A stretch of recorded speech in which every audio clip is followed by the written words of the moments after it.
Good morning. My name is Jay Koiseth, and it is my privilege to serve as your worship associate this morning. We are a liberal, progressive congregation, open to those who share our values of free thought and lifelong learning. We welcome you without regard to race, creed, age, economic status, physical ability, gender expression, or sexual orientation. These are some categories that have divided rather than united people of faith. We do not require that you believe the same as we. Indeed, here you will find many different paths. Welcome to Tapestry, a Unitarian Universalist congregation. We have some exciting events coming up at Tapestry, and I will bring up Mr. Reverend Ken Doss to speak about those. This isn't so much an event as a development in our congregation. Tom, you have a video for us to see in just a second. I wanted to share with you the video of some of the reflections of why people feel like we want to buy our future home, to buy a building for Tapestry. I wanted to remind you this Sunday because by next Sunday, we want to have as many pledges, we want to have all the pledges in. The board really needs to know how much money we have to work with for a down payment. That doesn't mean that the checks have to be written and the money has to be in the bank. It just means that we need to know what your intentions are by next Sunday. So hopefully you've received a packet with information about our capital campaign. If not, Teresa can print you some more of that information after the service, or you can always go to the website. But next Sunday is a really important day for us to know exactly what we're dealing with. So enjoy this video of some of the Tapestry members' thoughts about our building. I'm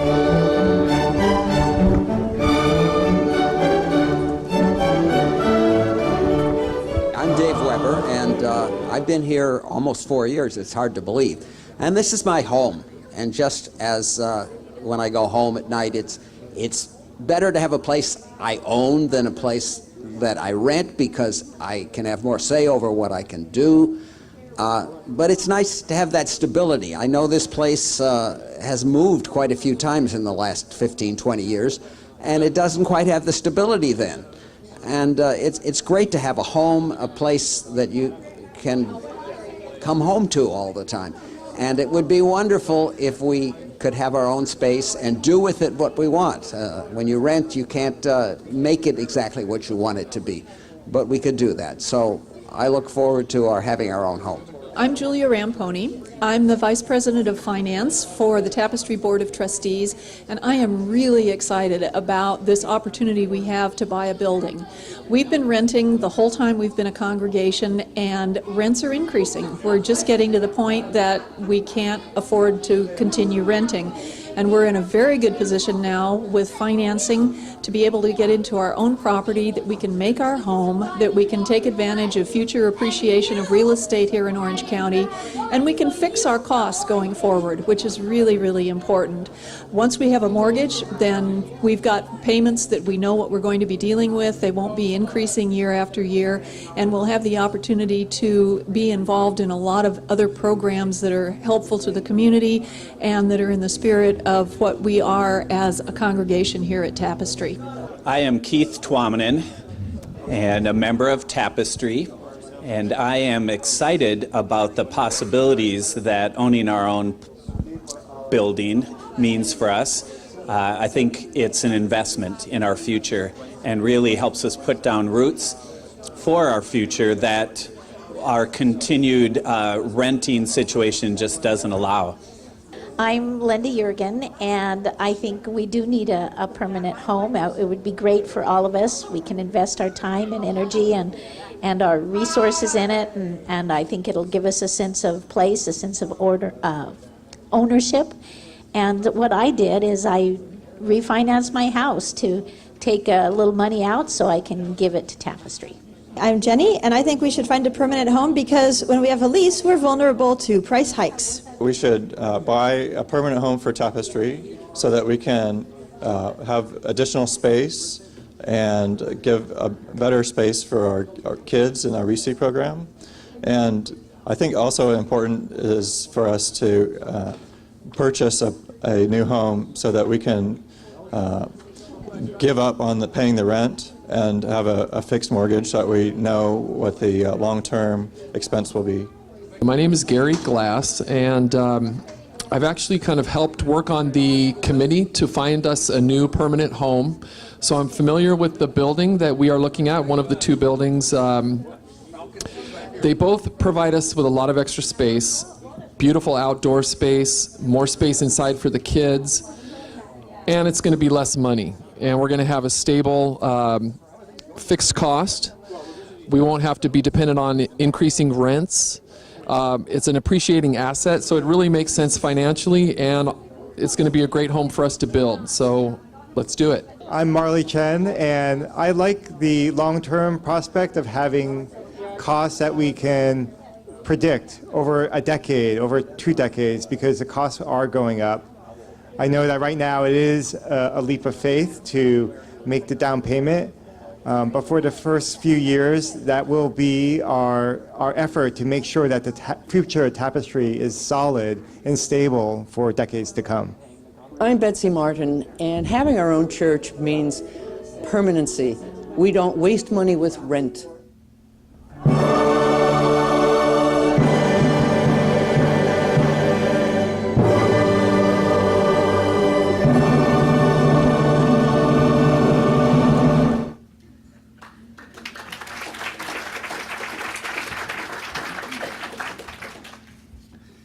All right.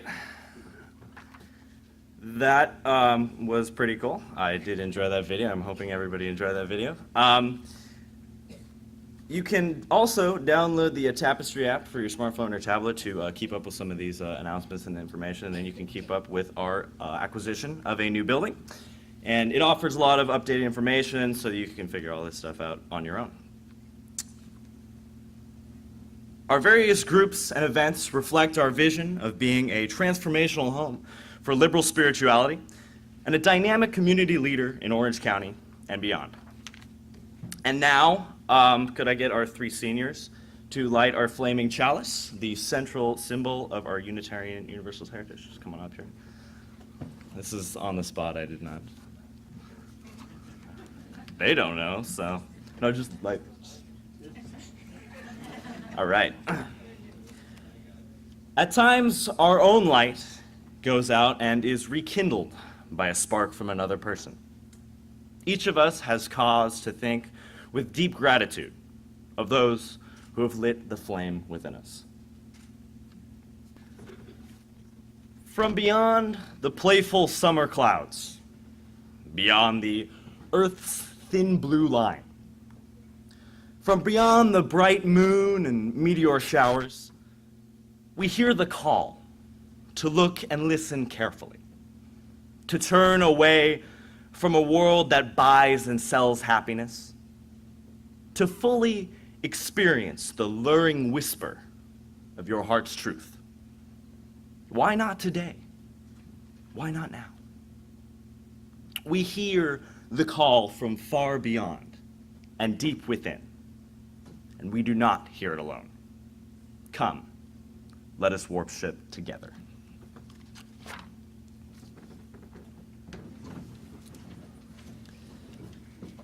When we gather to worship, we bring our whole lives with us, the joys and sorrows, the milestones that make life what it is.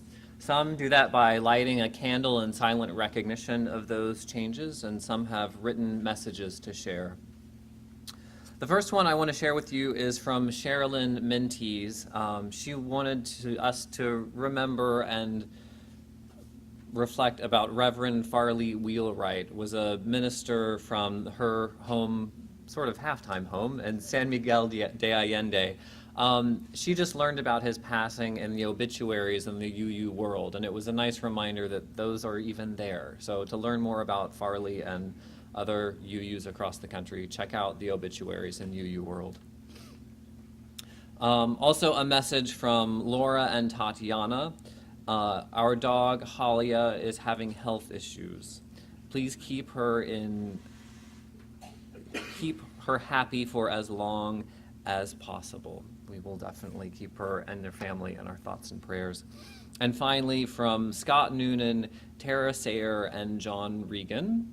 surprise, are so proud of Connor, Regan, Keiran, Regan on their launch to graduation and their launch to college. Congratulations, guys. Hi all, I'm Noah Gothard, and I'm going to be leading a reading today. So if you would, please turn in your gray hymnals to reading number 670, titled The Way.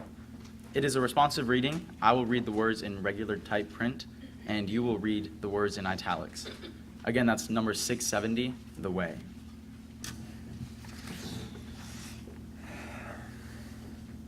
What happened to the time? When was I a lonely little freshman struggling to find classes on the first day of school? What happened to the time when I was learning to drive, or when I crashed my car? What happened? I guess I grew up. Yup, totally grown up, 17 and already an old man. I love this quote from Calvin and Hobbes. I suppose it will all make sense when we grow up. We are at the point in our life when we are expected to know. We apply to college and choose majors. We plan out a life ahead of us. We're 17 or 18 years old. I don't know what I want for lunch, much less what I want to do in 10 years. When I was a freshman, I wanted to be an engineer. I used to love to play with Legos. I would build random contraptions. I once built a crossbow out of Legos. My dad thought that because I could build cool things out of Legos that I'd be a good engineer. I believed him for the longest time. Then I realized I can't do math. I just can't. Then I thought I would be a good therapist. I would major in psychology and help people. I really do love helping people. It's something I'm good at and I care for passionately. But then I thought about it. I love helping people, but could I spend the rest of my life listening to other people's problems? I don't know that I can. I don't know. That's something that I learned in the past few months. I don't know, and I don't think that's a bad thing. I don't know that I will stick with any one career path. I don't know what I will do, and I don't know what I want to be. But I have faith. I have faith in myself. I know I can overcome what comes my way. I know myself well enough to know that even if I don't know now, that I will persevere. I also know that I'm not the greatest student. I do well in school, sure. I get all right grades, but I don't pace myself, and I procrastinate. Hypothetically, let's say that I wrote this yesterday.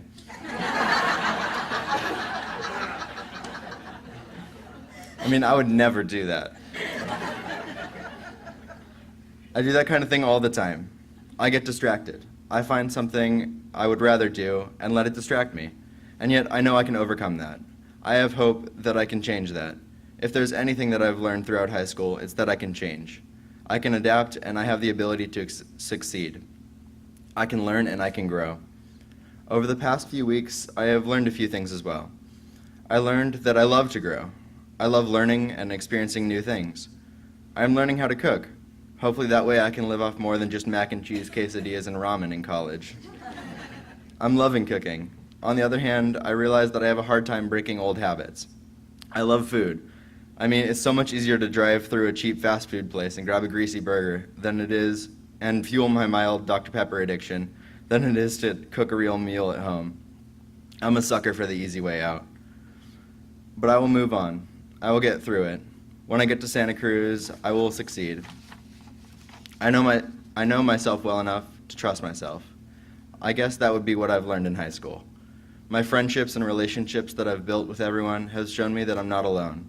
I have friends and I have family. I have support no matter what I do or how many times I cram out a paper in the last few hours before it's due. Man, I'm not the kid I was 4 years ago. I've grown so much. Ask my parents, ask my friends. I'm older. I'm slightly more mature. Just slightly. I know so much more than I did then. I know that life is hard and it kicks you in the teeth when you least expect it. But it's also more fun than I could have ever dreamed. I'll never forget staying up until 5 in the morning having the weirdest conversations with my friends. I'll never forget getting sodas at 2 in the morning with my brother. And I'll never forget laughing until we cried with my family at Screaming Goat videos. And yet, I don't know what the future has for me. I don't know what college will be like, and I don't know what I will be doing in the years to come. But I have faith. I have hope. I have love and support, and I don't know. But at least I know that I don't know.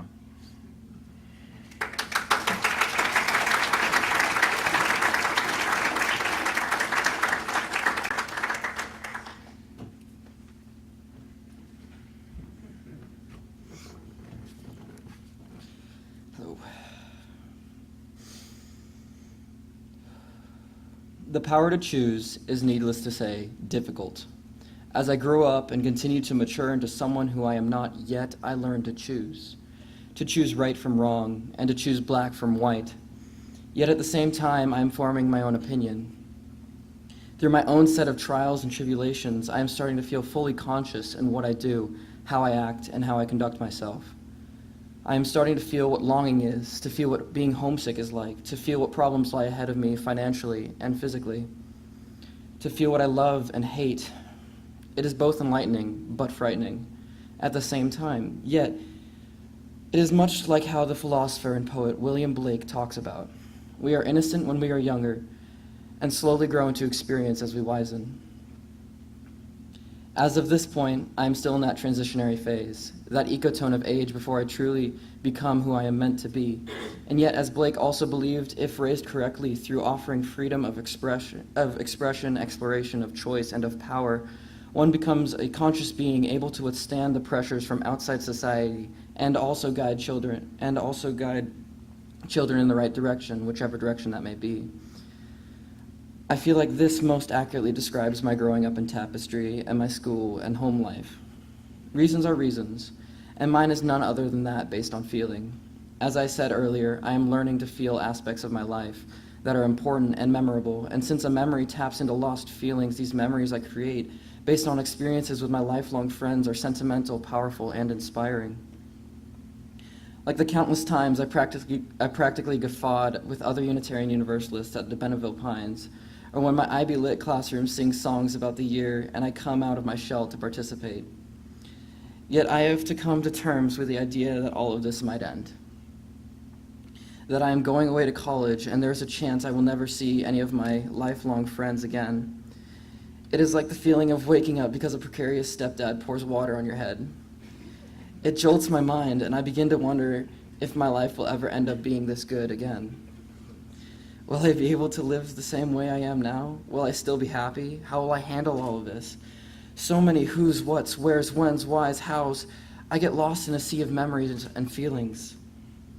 I suppose that all of these unique feelings are symbolic of coming of age and all that. But this is different. I genuinely don't know how to react other than cry prematurely at all the things I might be losing. But there is always a silver lining. My parents taught me that. I can be quite dramatic and emotional sometimes, that I forget to stay positive and be whom I want to be. I want to be the inspiration at times. And other times I want to be alone but content. Sometimes I want to be other people because I sometimes hate myself too. We all do. Yet there is always a silver lining to any dark cloud. It is during these times that I look back on all the positivity in my life and that all this comes with time. I stand up here, a San Clemente soon-to-be graduate, a soon-to-be Jayhawk at the University of Kansas. But these are not where I come from. I came from here. I am from the place that treasures me the most, my hometown, my fellow friends, and my church. And it is with this mentality that through all the negativity I conjure up within my own mind that I know I will be just fine. I will always carry the spirit of those who taught me, the memories of those who loved me, and the passion to continue to push myself, which all spawned from those who let me be who I am. Lastly, William Blake can be most noted for the way he looked at the parent-to-child relationship, the caretaker to the cared. You all taught me to explore and find my boundaries, and then push past those boundaries. You taught me safety and liberty and choice and power in almost everything I have ever learned before, but left me room to explore my surroundings and be who I am. And it is with that I thank you.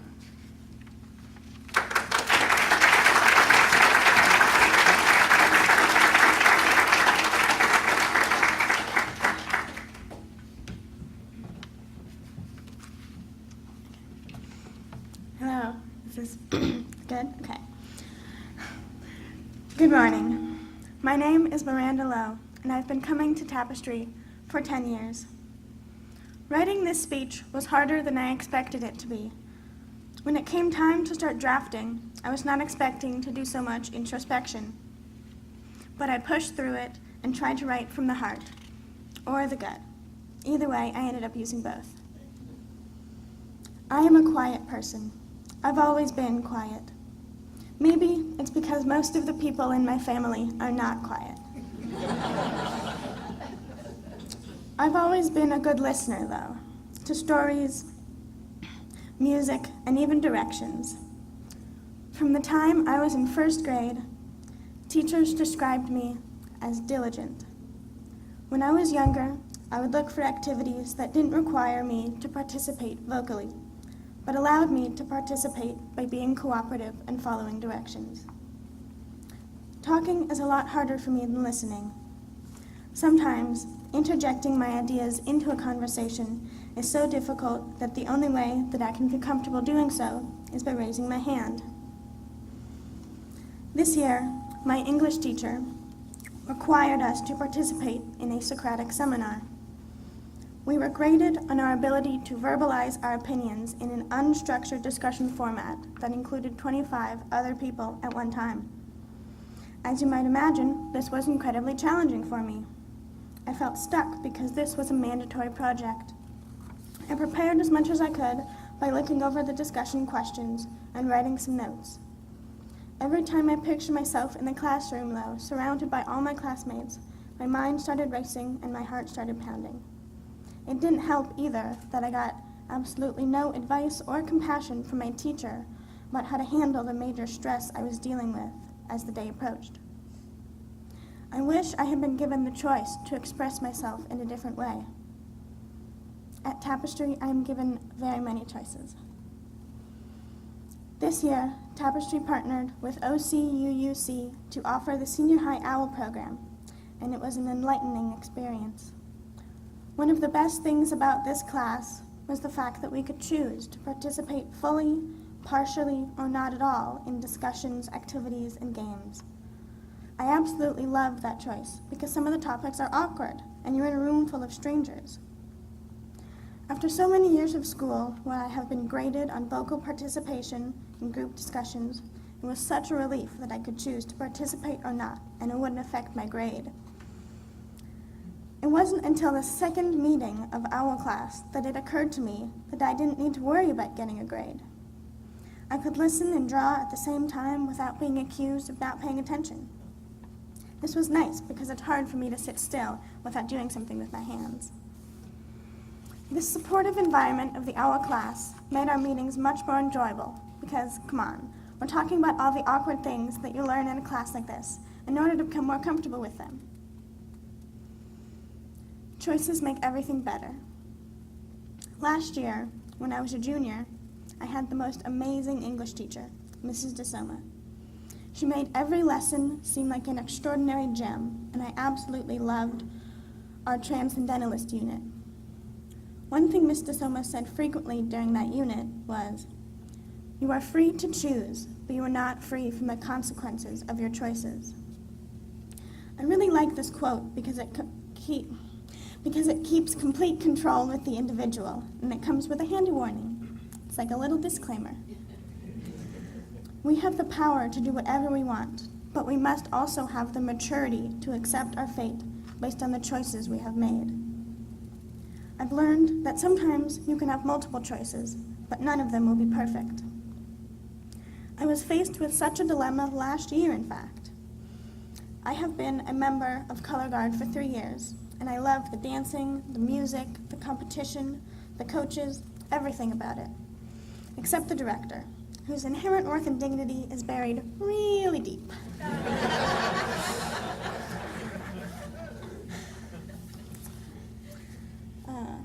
I was just one of many students who felt this way. I was considering giving up all of the things I loved about Color Guard in order to avoid this one toxic person. It was a really tough decision, but I decided to stay in Color Guard with my friends, knowing that they would continue to be a source of support through difficult times. I value my Tapestry community for similar reasons, because you've always been there, no matter what. No blackout dates. I'm not a big talker, but just being in a room full of non-judgmental energy is very nurturing. You may have never had a conversation with me, but because I'm a listener, chances are something you have said has resonated with me. Thank you for that.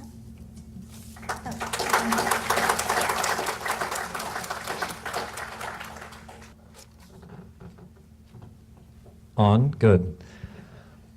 The past couple of years, we've combined Youth Sunday with bridging ceremonies.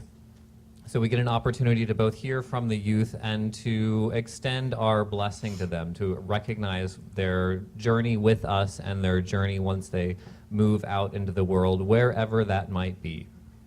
So I want to invite you to join in participating with this bridging ceremony. It's sort of a responsive reading. We will read portions of it, and our seniors will read other portions of it. So would you join me in reading? Today we honor you, you who are stepping beyond and away and toward. Today we share in your journey and encourage your discovery. Today we applaud you for all you have been, for all you are now, for all you will be. Today marks an ending, so that I may begin again, to hope and do and learn and be. Today you cross this bridge. Go now and explore with wonder. Make choices that make you happy. We will support you and nurture you. Your future. You are amazing. Today I cross this bridge and join in fellowship. Let me grow, but don't let me go. We greet you with open arms as you cross this bridge and pledge to be there again at future crossings. As you venture into the larger world, may you carry with you faith in the power of love to change the world, and the realization that what you do matters greatly. May you love the world and bless it with your lives. Our closing hymn today is sort of a beloved church song, circle game. It also comes with some, let's call it, amateur choreography. So if youth feel so moved, or anyone else who wants to lead us in choreography, come front. Everyone else stand and join in singing as you are comfortable.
We extinguish this flame, but we keep its light in our hearts.